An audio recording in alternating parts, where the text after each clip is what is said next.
soumise peut-elle dire non à son mari? 9. Est-ce que l'éducation joue un rôle dans l'acceptation de la soumission?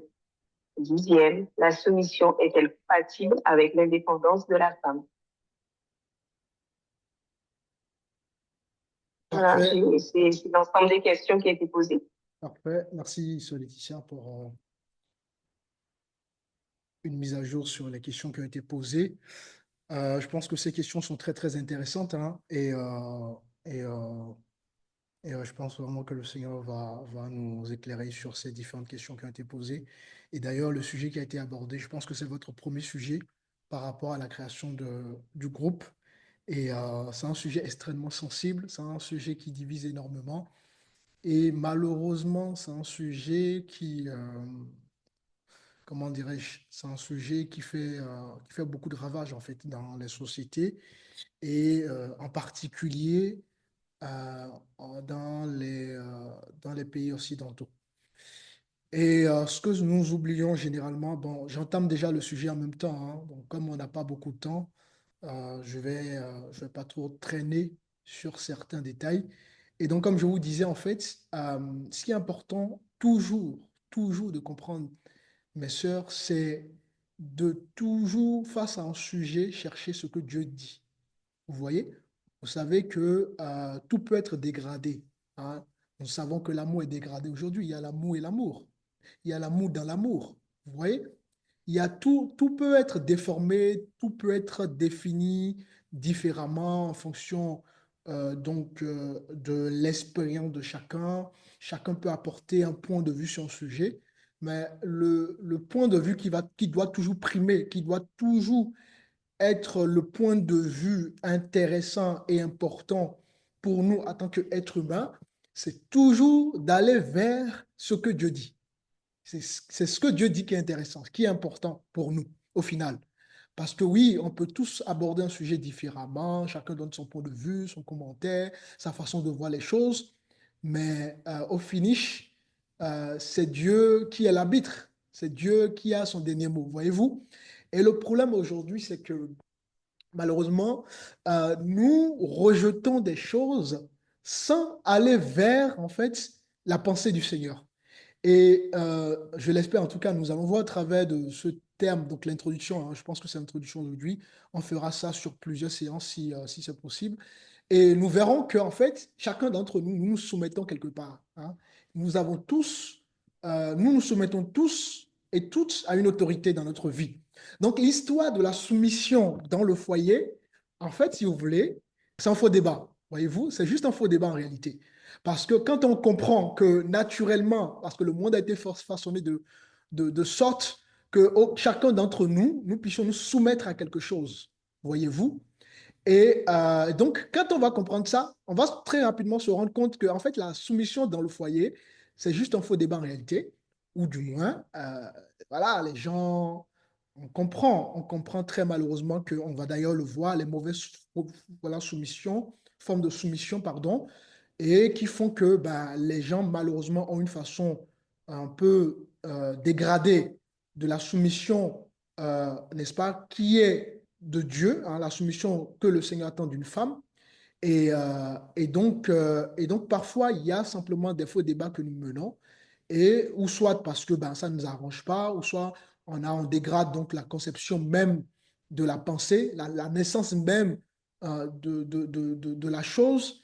Et puis, bon, il y a des dérives, et puis ensuite, ben, voilà, on s'éloigne complètement du sujet initial, du sujet originel, et puis au final, on s'éloigne finalement tous de Dieu. Voyez-vous? Donc, la soumission selon Dieu, quand on va l'étudier, vous allez voir, c'est une très, très bonne chose. Et c'est d'ailleurs ce qui apporte dans les foyers, dans les couples, la paix, hein, la joie et tout ce que nous connaissons aujourd'hui. Et nous allons aussi voir, ces principes sont bannis dans nos foyers, lorsque ces principes sont négligés ou quand on s'oppose à ces choses qui ont été établies de façon naturelle pour l'humanité, ben justement, ça ouvre des portes à toutes les divisions que nous voyons, à tous les conflits que nous voyons, à tous les problèmes que nous voyons dans nos différents couples. Voyez-vous? Parce que quelque chose qui a été établi par Dieu et qui par la suite est déplacé, forcément, ben, va créer une conséquence. Et la conséquence, eh ben, elle serait mauvaise. Voyez-vous? Donc, je bénis vraiment le Seigneur pour ce premier sujet et j'espère en tout cas qu'au travers de ce que nous allons le temps que nous allons accorder à ce sujet. J'espère vraiment que le Seigneur va vous restaurer, va convaincre ceux qui ne sont pas convaincus, va encourager ceux qui sont déjà convaincus, va fortifier ceux qui sont déjà dans la soumission, selon le Seigneur, c'est important de préciser, et va tout simplement permettre à ce que le Seigneur puisse trouver son intérêt dans nos foyers et que par la suite, nous-mêmes, nous puissions bénéficier parce qu'il y a aussi des bienfaits, hein, qui se dégagent de cette soumission. Quand on est soumis, on est une femme soumise selon la parole du Seigneur, eh ben, il y a des bénédictions, il y a des choses qui se dégagent positivement pour nous. Et l'ignorance, comme rappelez-vous, hein, on peut périr par manque de connaissances. Quand on est ignorant par rapport à quelque chose, eh ben, ça crée le désordre, tout simplement, ou le chaos. D'ailleurs, rappelez-vous, dans Genèse chapitre 1, le monde était chaotique, hein, tohu, bohu. Donc, parce que les choses se sont déplacées. Et quand nous déplaçons les choses dans nos vies, dans tous les aspects de nos vies, ben, tout devient chaotique, tout simplement. Ça va? Donc, on va essayer d'abord de voir les mauvaises soumissions. J'ai voulu vraiment commencer par là.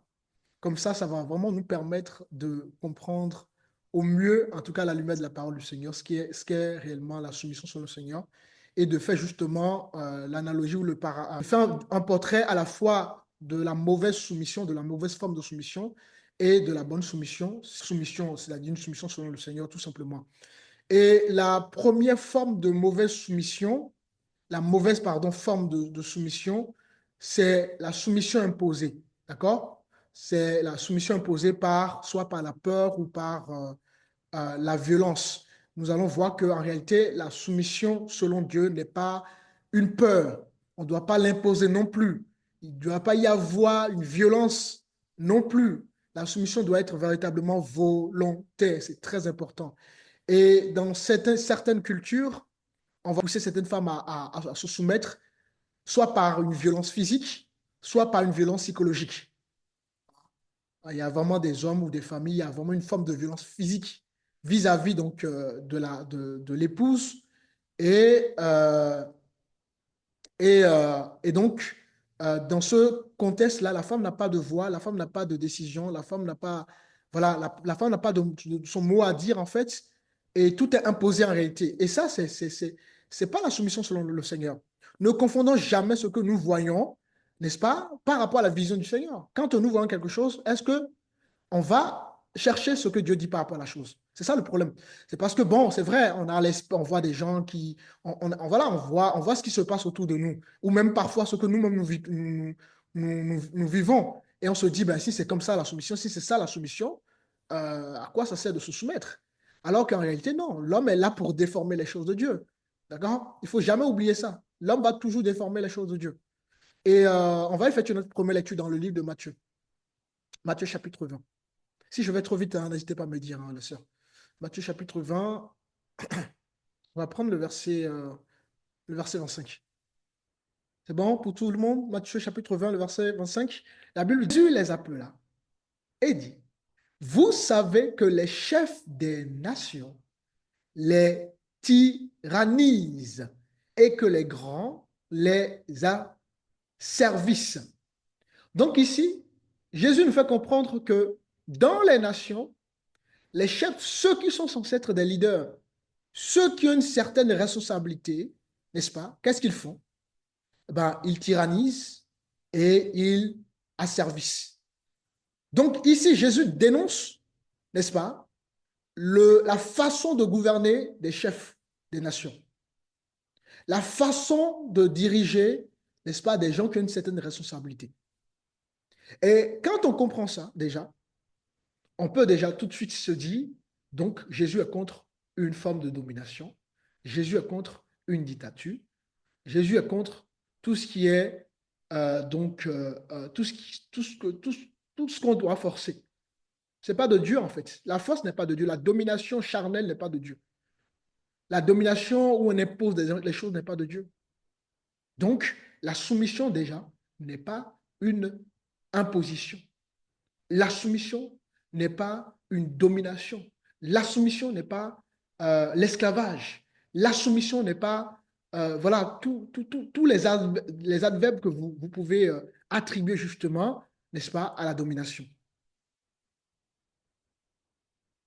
Quand Dieu établit quelque chose, n'oublions jamais que Satan viendra, n'est-ce pas, copier la chose.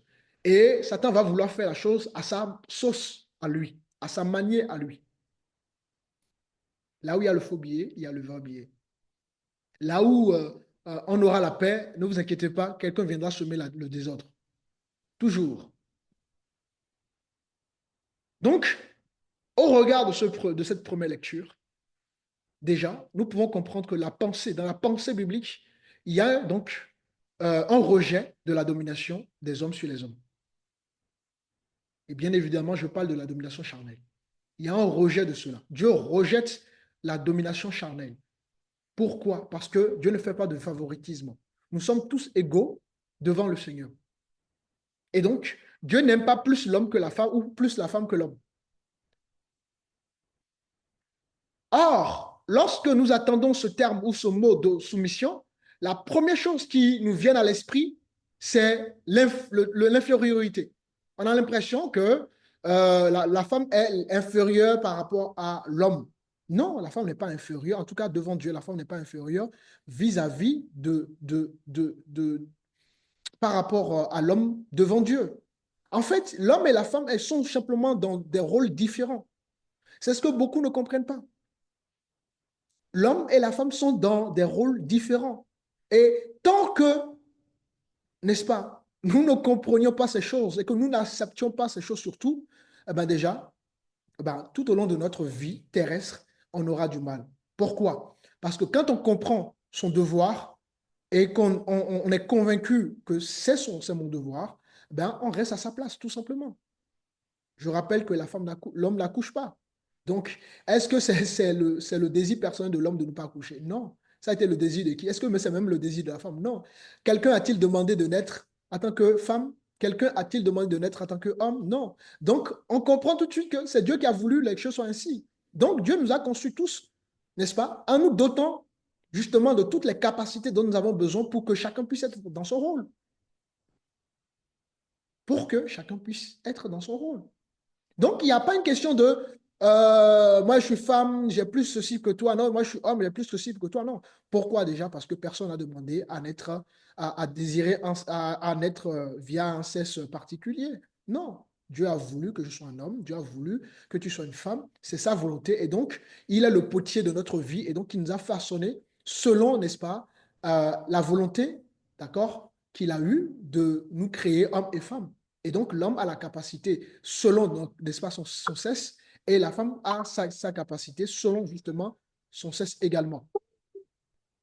Donc, comme je vous disais, il y a donc des mauvaises formes de soumission. Et la première forme de soumission, donc, c'est la soumission imposée. On ne doit pas imposer, n'est-ce pas, une soumission. Ça, c'est important. On va prendre rapidement le livre d'Éphésiens, chapitre 5. Le verset 25 dit ceci. J'espère que tout le monde a trouvé. Éphésiens 5, le verset 25. La Bible dit, Marie, aimez vos femmes, comme Christ a aimé l'Église et s'est livré lui-même pour elle. Donc, déjà à partir de ce verset, on comprend que la soumission, selon, n'est-ce pas, la pensée biblique, ne se fait jamais sous la peur, mais dans quoi? Dans le climat d'amour. Parce que la Bible déclare, Marie, aimez vos femmes. Et celui qui aime sa femme, n'est-ce pas, ne va pas être dans le cadre de la domination, déjà. Tu ne peux pas prétendre aimer quelqu'un et tu violentes physiquement la personne ou psychologiquement la personne. Donc, on ne peut pas prétendre aimer quelque chose et ensuite, on n'entretient pas la chose. C'est que, quelque part, on est faux, tout simplement. D'accord? Tu ne peux pas dire que tu aimes ton fils, mais tu n'es pas prêt pour accompagner ton fils. Il y a un problème. Quand on aime quelque chose, on est prêt à s'investir émotionnellement, physiquement, spirituellement, en tout cas dans tous les aspects, en fait, dans tous les domaines, parce que nous aimons la personne. Donc, premier principe déjà de la soumission, il n'y a pas de peur, parce que cela se fait dans le climat d'amour, parce que la Bible déclare, Marie, aimez vos femmes. Donc, la mauvaise forme de soumission, c'est la soumission imposée. Ensuite, deuxième mauvaise soumission, c'est la soumission comme esclavage. Donc, qu'est-ce que j'appelle soumission comme esclavage? Vous devez comprendre que parfois, il y a des femmes qui sont considérées comme une servante, n'est-ce pas, dans le ménage, comme un terme beaucoup plus africain, comme des enfants à domicile. Je ne sais pas, comme des gens qui viennent nous aider à la maison. Non. D'accord? Donc, cette forme de soumission impose, n'est-ce pas, pousse la femme, en fait, à être une servante, en fait. En fait, la femme n'est pas considérée comme une épouse. Elle n'est pas considérée comme une aide. Nous allons voir cette partie-là plus tard. Elle n'est pas considérée comme une partenaire. Vous voyez? Elle n'est pas considérée comme une collaboratrice. Elle est là, dans ce cadre, dans ce contexte, considérée comme une servante, comme une femme voilà, à domicile. Tout est imposé à la femme en réalité. D'accord? Et ça, nous le voyons souvent. Or, que nous dit la Bible? Nous sommes dans Genèse, chapitre 2. Regardez ce que la Bible déclare. Genèse, chapitre 2, le verset 18 dit ceci. Il n'est pas bon que l'homme soit seul. Je lui ferai une aide semblable à lui. Donc, nous voyons que la femme en réalité est quoi? Elle est l'aide de l'homme et non une servante. Vous voyez? Quand on essaye de comprendre ce qu'est la soumission selon le Seigneur, on se rend compte rapidement que ça n'a rien à voir avec, n'est-ce pas, ce que le monde nous présente comme soumission. Il n'est pas bon que l'homme soit seul. Aucun homme ne peut être seul. Dieu a fait les choses de sorte que l'homme et la femme soient complémentaires. Il faut comprendre ce principe de complémentarité. L'homme et la femme sont complémentaires. Donc, chacun est dans un rôle différent, mais se complète. Et l'homme ne peut pas être seul. De la même manière, la femme ne peut pas être seule. La Bible déclare que le célibat, c'est une malédiction. Donc, une femme célibataire qui, à un certain âge, qui ne se marie pas, est dans une forme de malédiction. Donc, nos épouses, les femmes, sont des êtres semblables, n'est-ce pas? Et non des esclaves. Donc, cette forme de soumission n'est pas tout simplement la vision du Seigneur. Ensuite, troisième mauvaise forme de soumission, il y a ce que moi j'appelle la soumission culturelle. D'accord? Ou même, je ne compléterai pas une soumission culturelle aveugle parce qu'il y a des choses qui sont intéressantes dans nos cultures, mais pas toutes. Dans certaines traditions, par exemple, on exige que la femme se soumette à tout, même aux choses contraires à sa conscience, même aux choses contraires à la parole de Dieu. Non, la soumission ne voudrait pas dire que quand ton mari te dit d'aller voler, il faut le suivre. Ton mari te dit d'aller braquer une banque, il faut le suivre. Non, ce n'est pas ça la soumission. Ce n'est pas ça la soumission, mes soeurs. Donc, la soumission culturelle, n'est-ce pas, est une soumission dangereuse. Pourquoi? Parce qu'elle va positionner la femme à tout accepter. Or, non. Quand vos maris vous demandent de faire quelque chose qui ne va plus dans la vision de Dieu, vous avez bien évidemment le droit de dire non, d'accord? Évidemment, avec respect, avec amour, avec humilité, il n'y a pas de problème, mais vous avez le droit de dire tout à fait non à cela. Donc, quand on dit oui, il faut accepter tout, non, la soumission, ce n'est pas l'acceptation de tout. Si la soumission était l'acceptation de tous, alors c'est une fausse soumission. Donc ça, c'est la troisième mauvaise forme de soumission. Est-ce que ça va? Vous me suivez? Nous allons prendre Actes chapitre 5. Actes chapitre 5, le verset 29 dit ceci. Le verset 29 dit ceci. Il faut obéir à Dieu plutôt qu'aux hommes. D'accord? Donc, oui, c'est à Dieu que nous devons tout accepter. C'est-à-dire, lui ne va pas nous amener à faire des choses mauvaises, donc on doit tout accepter de la part de Dieu. Mais quant à l'homme, nous restons des êtres, donc, avec de fait de chair et de sang, donc des êtres faillibles. Et donc, par conséquent, quand le mari ne va plus dans le sens de la vision du Seigneur, la femme a tout à fait le droit de dire non. Et ensuite, il y a aussi une quatrième mauvaise forme de soumission, qui est ce que moi j'appelle la soumission étouffante ou la soumission sans dialogue. D'accord? Dans certains foyers, la femme est interdite de donner son opinion, de s'exprimer, d'exprimer son sentiment, etc., etc. D'accord? Et là aussi, c'est une fausse soumission. On a vu, hein, selon Genèse chapitre 2, que la femme est l'aide. Donc, une aide est là aussi pour donner sa part de contribution, évidemment. C'est l'homme, c'est le mari qui a le dernier mot, mais vous voyez, la femme doit dire aussi, doit donner son opinion, doit donner son avis. C'est très important. Donc, une soumission où la femme est interdite de parler, de donner son opinion, son avis, etc., etc., ben vous pouvez comprendre que tout simplement, c'est une fausse soumission. Alors, regardez, nous sommes dans Proverbe chapitre 31. Proverbe 31, on parle de la femme vertueuse, donc la femme selon Dieu, d'accord? Et nous lisons le verset 26, Proverbe 31, le verset 26, qui dit ceci. Elle ouvre la bouche avec sagesse et des instructions aimables sont sur sa langue. Donc, mes chères sœurs, voyez-vous, la femme sage est celle qui est appelée, n'est-ce pas, à ouvrir sa bouche avec sagesse. Donc, une femme qui est soumise et qui comprend qu'elle est l'aide de son mari et qui comprend qu'elle doit être cette femme digne de ce nom, elle ouvre sa bouche avec sagesse. Donc, on comprend qu'elle a aussi son mot à dire, son avis à donner, mais de façon avec sagesse. Et la Bible dit, et des instructions aimables sont sur sa langue. Donc, mes chers amis, la femme n'est pas appelée à rester muette dans son foyer.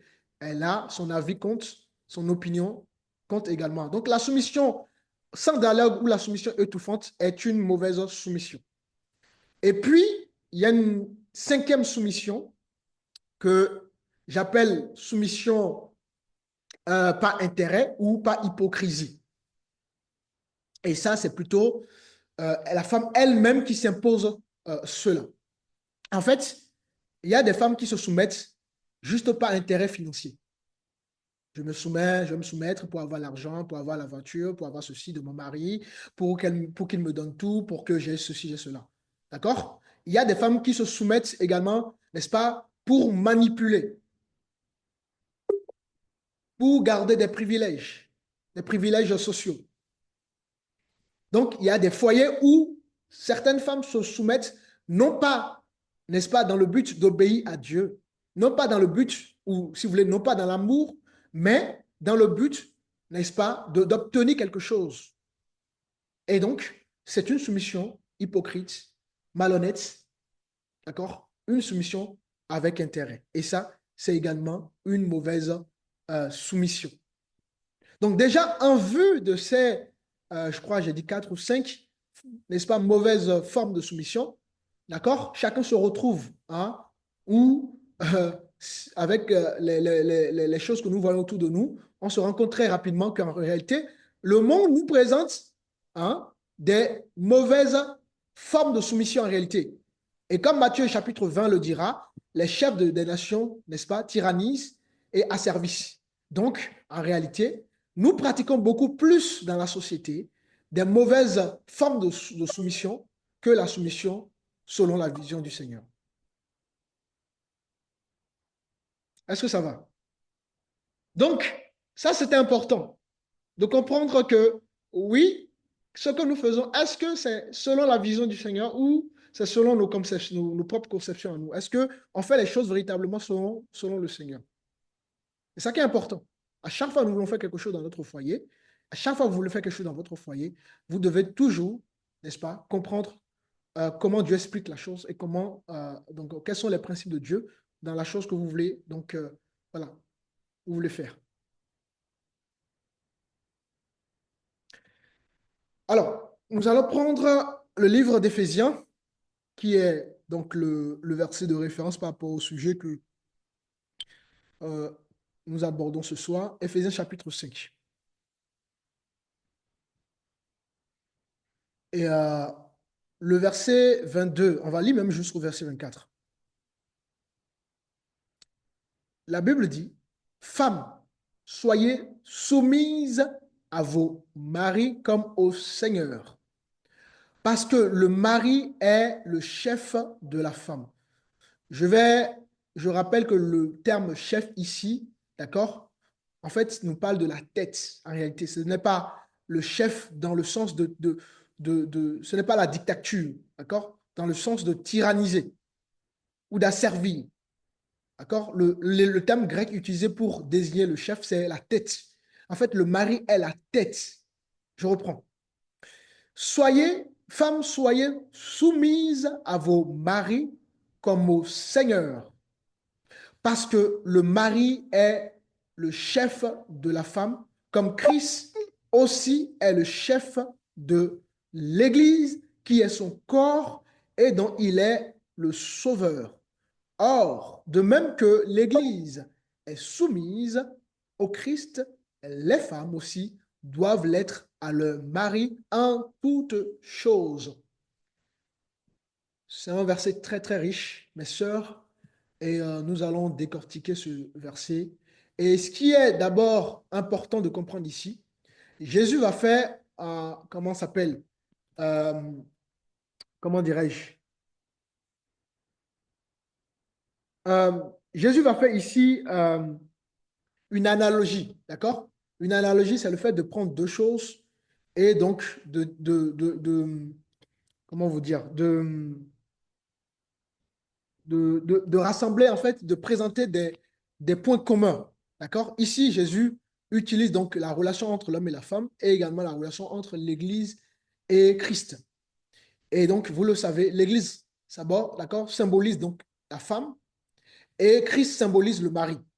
Et la Bible dit, femmes, soyez soumises à vos maris comme au Seigneur, parce que le mari est le chef de la femme, comme Christ aussi est le chef de l'Église. Donc, de la même manière que le mari est le chef de la femme, Christ est le chef de l'Église, dont il est le sauveur. Donc, Christ est le sauveur, n'est-ce pas, de l'Église, et par conséquent, le mari, de façon métaphorique, est le sauveur de son foyer. Nous allons le comprendre plus tard. Or, de même que l'Église est soumise au Christ, parce que nous sommes soumis au Christ, hein. C'est pas Christ, c'est pas l'Église qui prend des décisions, c'est le Seigneur qui prend des décisions et nous suivons le Seigneur. Mais la Bible déclare de même que l'Église va dans ce sens-là, d'accord, est soumise au Christ, ben, les femmes aussi doivent l'être à leur mari en toutes choses. Alors, pour aller plus loin, déjà, nous devons comprendre que quand on rentre dans une relation avec quelqu'un, déjà, le principe de base, c'est l'amour. C'est parce qu'on aime quelqu'un. D'accord? On ne se marie pas juste par envie ou par émotion ou parce qu'on sait pas ou par recommandation. On se marie parce qu'on aime la personne. Donc, quand on aime une personne naturellement même, ben, on se soumet à la personne naturellement. Quand vous aimez quelqu'un, vous vous soumettez à la personne de façon naturelle. Parce que vous aimez ce dernier. Vous voulez partager votre vie avec ce dernier.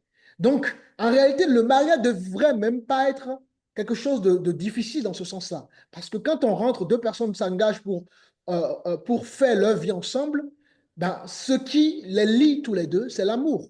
Et là où il y a l'amour, il n'y a pas la peur. Là où il y a l'amour, il n'y a pas la crainte, il n'y a pas, voilà, il n'y a pas tout ce qu'on connaît. D'accord? Mais on va le développer. Donc, on garde ce verset. Et le terme grec qui est utilisé ici, donc le mot soumission ici, c'est hypotasso. D'accord? H-U-P-O-T, hypota, A-2-S-O, hypotasso.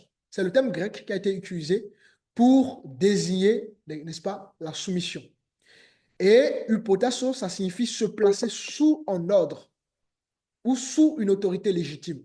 Donc, quand tu rentres en tant que femme dans un mariage, tu dois te soumettre, tu dois aller sous un ordre ou sous une autorité légitime parce que ton mari, il est légitime dans le sens où ça a été ton choix. Ça n'a pas été un choix imposé par la famille, par les amis, voyez-vous? Donc, l'homme qui partage ta vie est ton mari de façon légitime. Donc, naturellement, tu dois te placer sous son autorité, sous son ordre. C'est ça, c'est ce que nous explique hypotasso, ce terme grec, d'accord, qui nous parle tout simplement de la soumission. se placer sous un autre ou sous l'autorité d'un chef ou d'une autorité légitime. Donc, en aucune manière, cela implique l'infériorité. En fait, c'est simplement une question de rôle, tout simplement. Ce n'est pas une question d'infériorité. C'est une question de rôle. C'est un peu comme vous placez des divisions ou comment ça s'appelle comment ça s'appelle des troupes, d'accord, des troupes militaires sous le commandement d'un chef. Et chaque troupe militaire a un commandement. C'est la même chose dans le foyer. Dans un foyer, il y a un commandant. Le commandant, c'est le mari de chaque femme. Voilà pourquoi la Bible donne justement donc l'explication de ce thème grec, hypotasso, le fait de se placer sous un ordre et une troupe ou une division se met sous l'ordre du commandant. Eh ben, c'est la même chose en fait dans le cadre du foyer. Et encore une fois, le plus, on a déjà vu, hein, Dieu bannit la domination. Le commandant ici n'est pas là pour dominer. Nous allons le comprendre, d'accord? On n'est que sur l'introduction. Donc, chaque femme doit se mettre sous le commandement de son mari. On n'a pas dit de tous les hommes. On a dit bien de son mari. Tu ne dois pas te soumettre de la manière dont tu te soumets à ton mari aux autres hommes. Non. La Bible parle uniquement, d'accord, de l'homme et de sa femme. Ça concerne que les deux personnes de sexe opposé.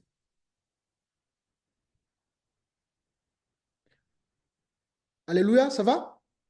Hypotation, pour revenir toujours à ce mot, que je disais, tout ça, ça désigne se placer sous un ordre ou sur une autorité légitime. D'accord?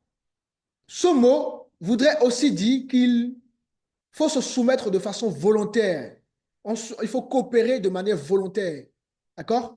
Il faut donc assumer des responsabilités de manière volontaire.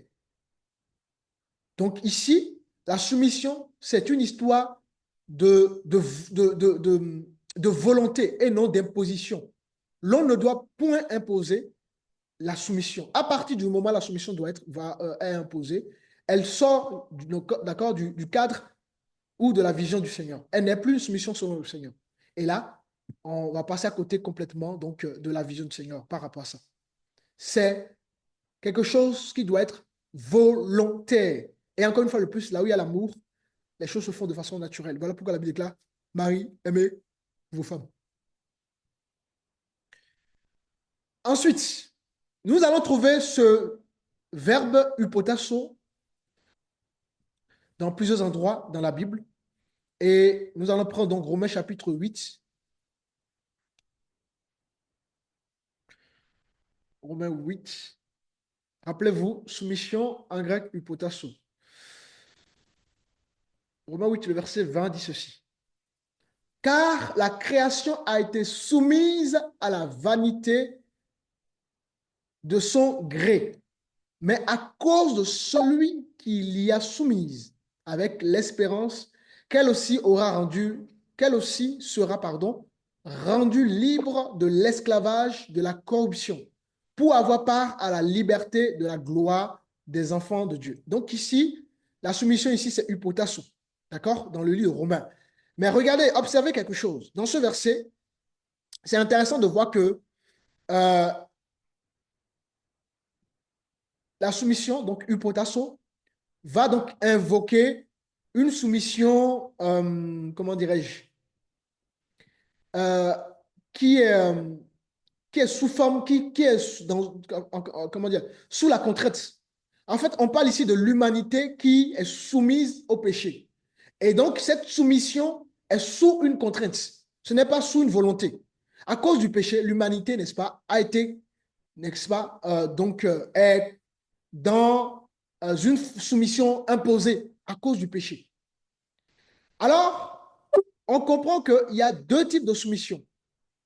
La première soumission, par rapport à Romains chapitre 8, le verset 20, il y a une soumission qui est une soumission sous la contrainte, d'accord? Et il y a une soumission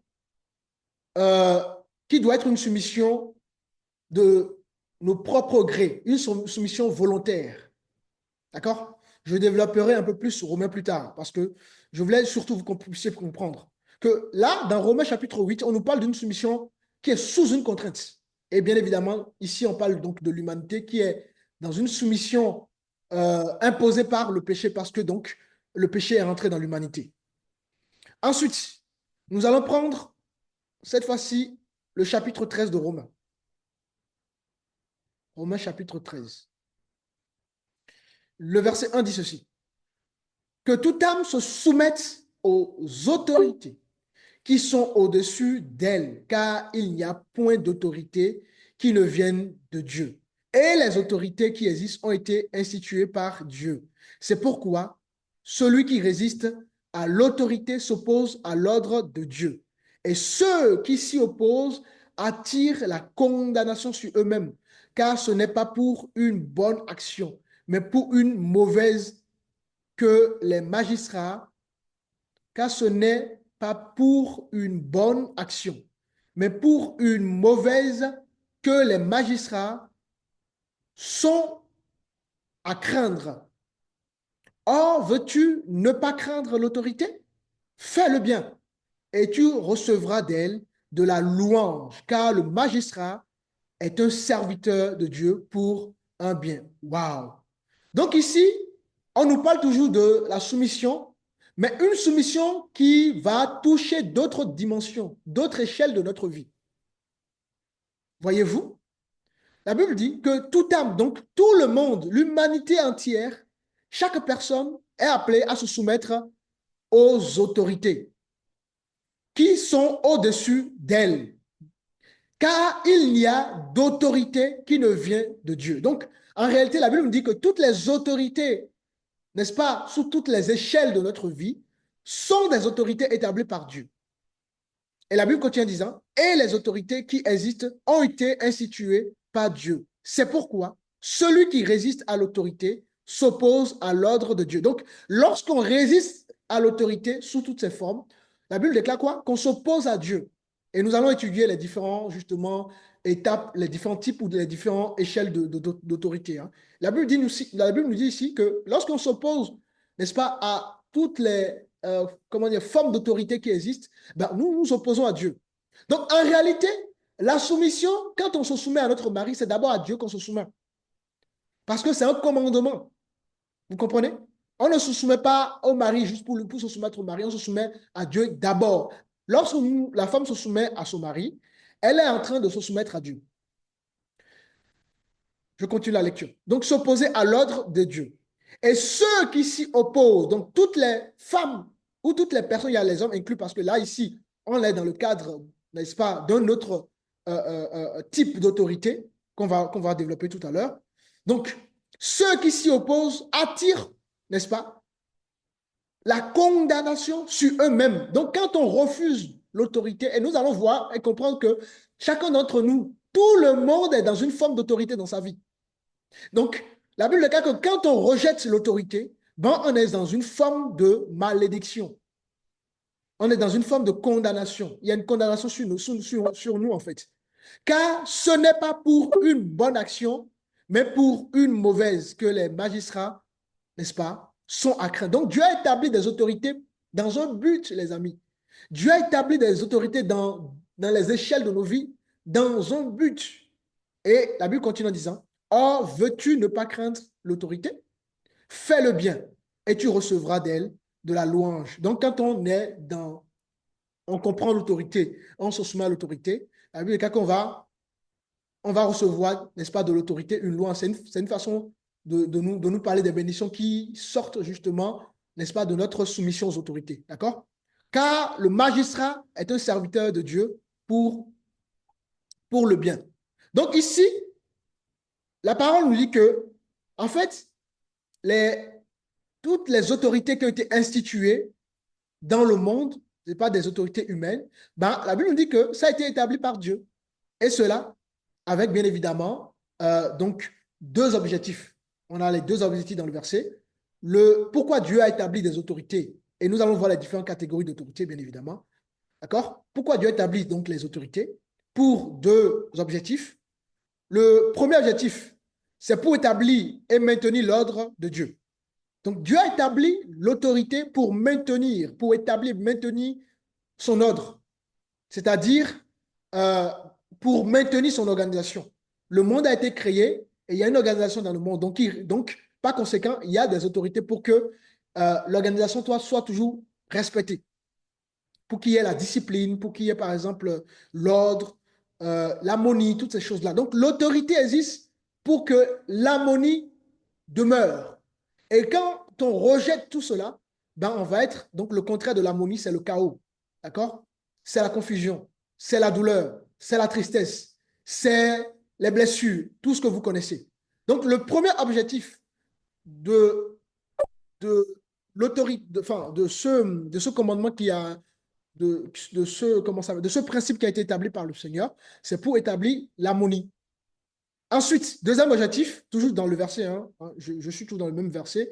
Je rappelle que je suis dans le verset de Romains chapitre 13, hein, du verset 1 jusqu'au verset 4 et le verset 5.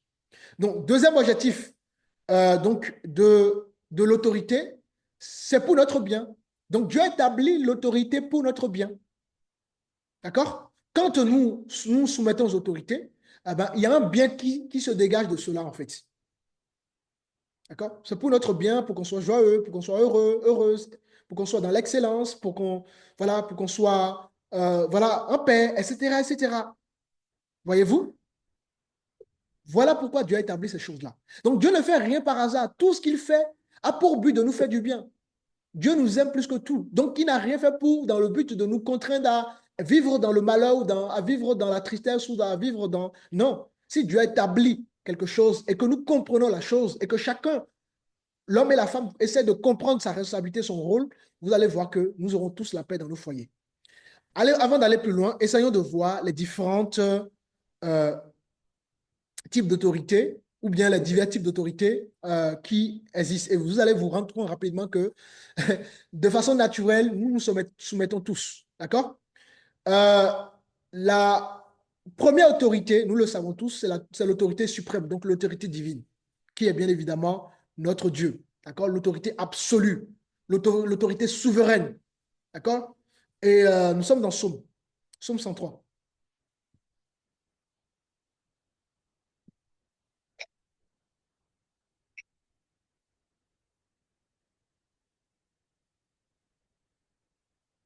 Alors, Psaume 103, le verset... alors, donnez-moi 2 secondes.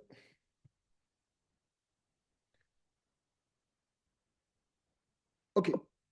On va prendre le verset 19 qui dit ceci. L'Éternel a établi son trône dans les cieux et son règne domine sur toute chose. Donc, l'autorité suprême, c'est notre Dieu. Donc, la première autorité qui est l'autorité suprême, c'est le divin. C'est Dieu. Et l'humanité doit se soumettre à ce divin-là, à ce Dieu-là. Dieu est la source de toutes les autorités légitimes qui existent. Tout sort de son autorité. Pourquoi? L'Éternel a établi, n'est-ce pas, son trône dans les cieux et son règne domine sur toutes choses. Ça, c'est la première ou le premier type d'autorité. Ensuite, et rappelez-vous, nous nous soumettons tous à cette autorité d'une manière ou d'une autre, consciemment ou inconsciemment. Donc, aucun d'entre nous ne dira jamais qu'il ne se soumet pas. D'accord? Ensuite, deuxième type d'autorité, il y a ce qu'on appelle l'autorité spirituelle ou encore l'autorité ecclésiale. Évidemment, ce sont les pasteurs, les prophètes, les docteurs, on va le voir. Nous sommes dans le livre de...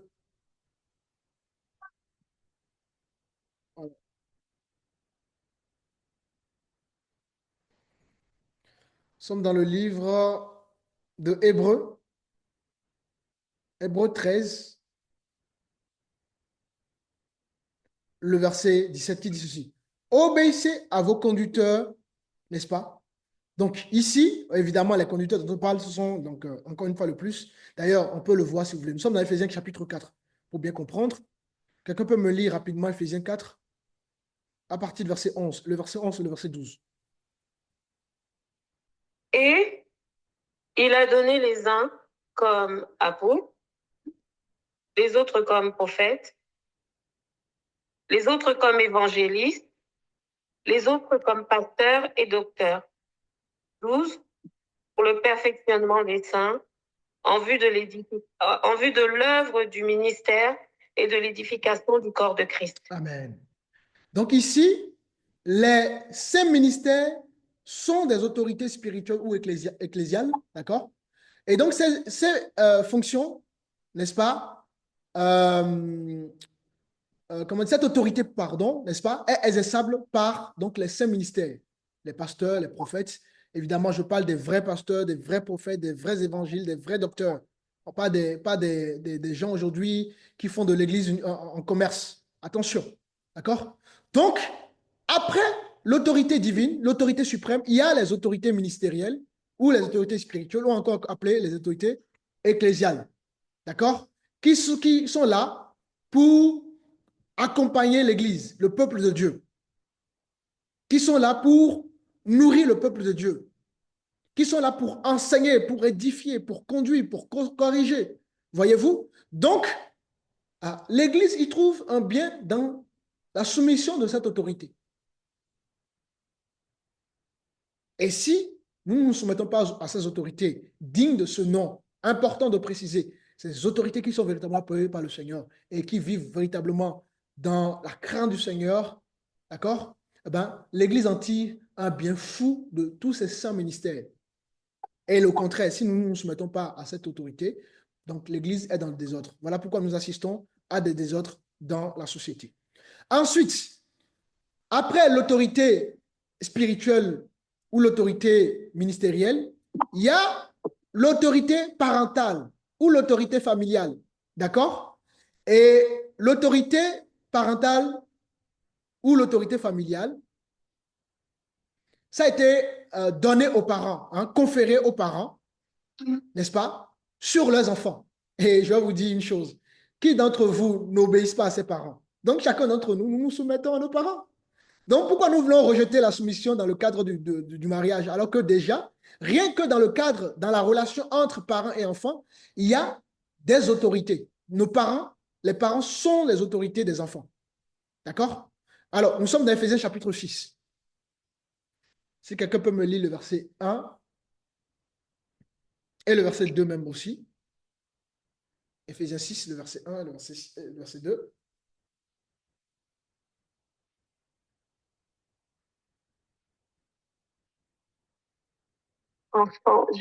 Enfants, obéissez à vos parents selon le Seigneur, car cela est juste.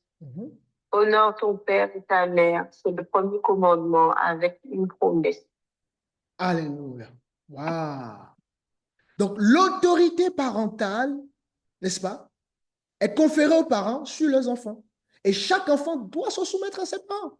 Pourquoi nous ne rejetons pas la soumission vis-à-vis à nos parents et nous voulons rejeter les autres catégories de soumission?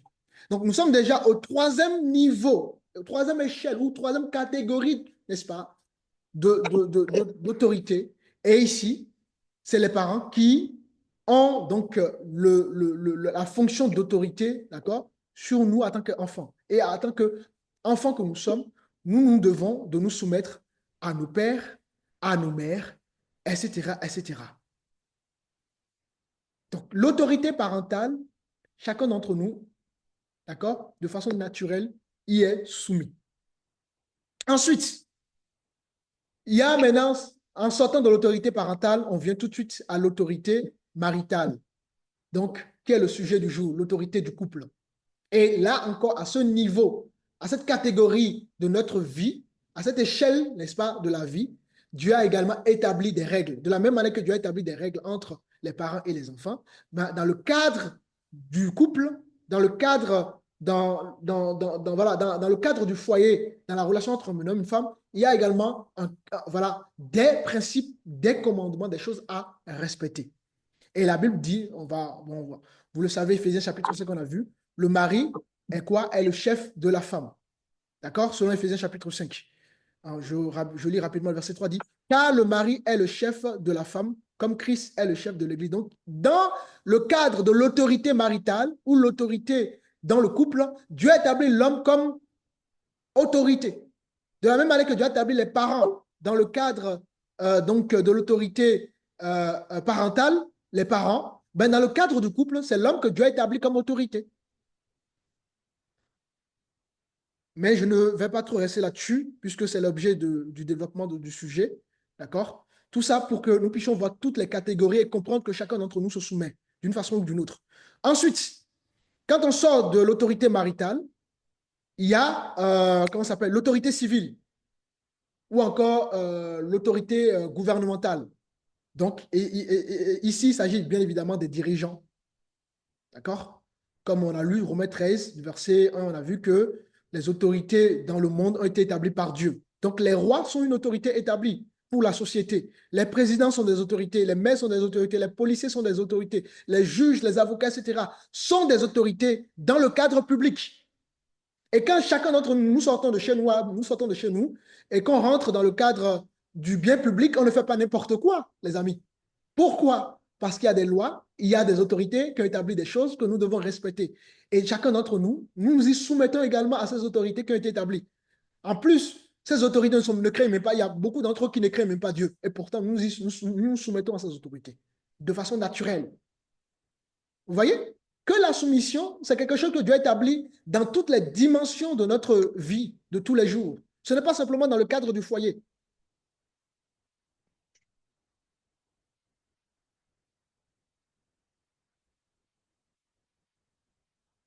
Ce n'est pas simplement dans le cadre du foyer.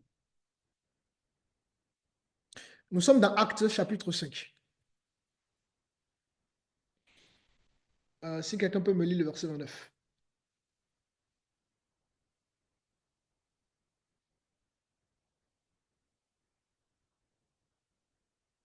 Acte 5, le verset 29. Pierre, Pierre et les apôtres répondirent, il faut obéir à Dieu plutôt qu'aux hommes. OK. Ce qui est intéressant ici, les apôtres, d'accord, jusque-là, respectaient les autorités établies. Mais à un moment donné, les autorités vont pousser les apôtres à faire quelque chose qui est contraire à Dieu. Et dans ce cadre, d'accord, justement, c'est dans ce contexte qu'on aura donc le verset 29 qui dit il faut obéir plutôt à Dieu qu'aux hommes. En fait, le but de l'autorité, c'est qui est, on a vu, hein, qu'on soit dans la paix, dans l'harmonie, dans la sécurité, dans la joie, etc. Et dès lors que une autorité sort du cadre de Dieu, de la vision du Seigneur, et nous pousse à commettre le péché, des choses mauvaises, on peut rejeter cette autorité-là. Donc, cinquième catégorie d'autorité, c'est l'autorité civile. Et tous ceux qui sont, en tout cas, qui ont un pouvoir public, qui ont une responsabilité publique, sont nos autorités. Même en tant que pasteur, je me dois de me soumettre à ces autorités. Vous voyez? Et tous les parents qui sont des autorités de leurs enfants, eux-mêmes se soumettent à ces autorités. Les enfants, tout le monde se soumet à ces autorités. Donc, d'une manière ou d'une autre, nous nous soumettons tous à une autorité. Ensuite, il y a ce qu'on appelle les autorités dans le cadre professionnel, les autorités professionnelles ou encore les autorités sociales. Et là encore, nous allons nous rendre compte qu'il y a encore, n'est-ce pas, donc ce principe qui est présent. Vous savez que dans le monde du travail ou dans les structures, dans les associations, etc., n'est-ce pas, nous nous soumettons tous. Nous nous soumettons aux employeurs. Nous nous soumettons aux responsables. Nous nous soumettons aux responsables d'équipe. Nous nous soumettons aux encadreurs. Nous nous soumettons aux chefs, aux chefs d'équipe, aux chefs d'institution. Mais pourquoi nous voulons rejeter dans ce cas l'autorité dans le cadre du foyer?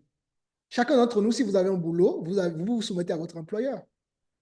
Donc, cette autorité, n'est-ce pas, elle fonctionnait avec une limitation. C'est uniquement dans le cadre du travail. Donc, il y a un cadre qui a été défini pour cette autorité. Quand nous rentrons dans le cadre du travail, nous devons de nous soumettre à nos employeurs, à nos chefs d'équipe, etc., etc. Donc, c'est ce qu'on appelle l'autorité professionnelle. Et chacun d'entre nous, en tout cas, si nous travaillons pour un employeur, nous soumettons à cela. Et ensuite, il y a donc euh, l'autorité personnelle. Oui, chacun d'entre nous, nous avons un pouvoir de décision individuelle. Chacun d'entre nous. Chaque homme, chaque femme, n'est-ce pas, possède, n'est-ce pas, ce choix euh, morale et spirituelle. Chacun a reçu ce pouvoir de décider, de décision. Pourquoi? Parce que nous avons tous une conscience. Et donc, par conséquent, nous sommes tous responsables devant Dieu. Et nous n'avons pas un Dieu qui viole les gens. D'accord? Quand Dieu veut faire quelque chose, c'est toujours avec notre accord. Parce à cause justement du moi que nous avons. Le moi en nous, d'accord? C'est un pouvoir, ce que Dieu nous a donné. Dieu ne nous a pas créé de façon robotique où tout est automatisé. Non, il y a une volonté humaine. Chacun a une volonté humaine. Donc cette volonté humaine est justement, d'accord, ce qu'on appelle l'autorité personnelle. Chacun d'entre nous, nous prenons des décisions. Et puis, pour finir, il y a l'autorité déléguée. D'accord? Euh, c'est quoi cette autorité déléguée? C'est des gens qui vont recevoir des pouvoirs temporaires, d'accord? Des missions temporaires ou partielles, d'accord? Par exemple, dans une équipe ou bien voilà, dans un lieu de travail, on peut déléguer des gens pour une mission particulière. Par exemple, dans une église, on peut désigner une personne ou une équipe de façon donc temporaire et cette équipe va donc se charger d'une mission particulière. On peut, dans une entreprise, désigner une personne ou une équipe pour une mission particulière, pour un projet. D'accord? Donc, c'est ce qu'on appelle l'autorité déléguée. Et cette autorité, n'est-ce pas, doit rendre compte à celui qui l'a délégué sa mission. Donc, chacun d'entre nous par rapport à ce que je viens d'expliquer, nous, on se reconnaît tous, n'est-ce pas, dans l'une de ces catégories. Donc, la soumission, c'est dans toutes les échelles de notre vie. Ce n'est pas simplement dans le cadre du couple, donc l'autorité maritale, non. C'est à tous les aspects de notre vie. Est-ce que ça va jusque-là? Bien, donc, je vais m'arrêter là pour aujourd'hui.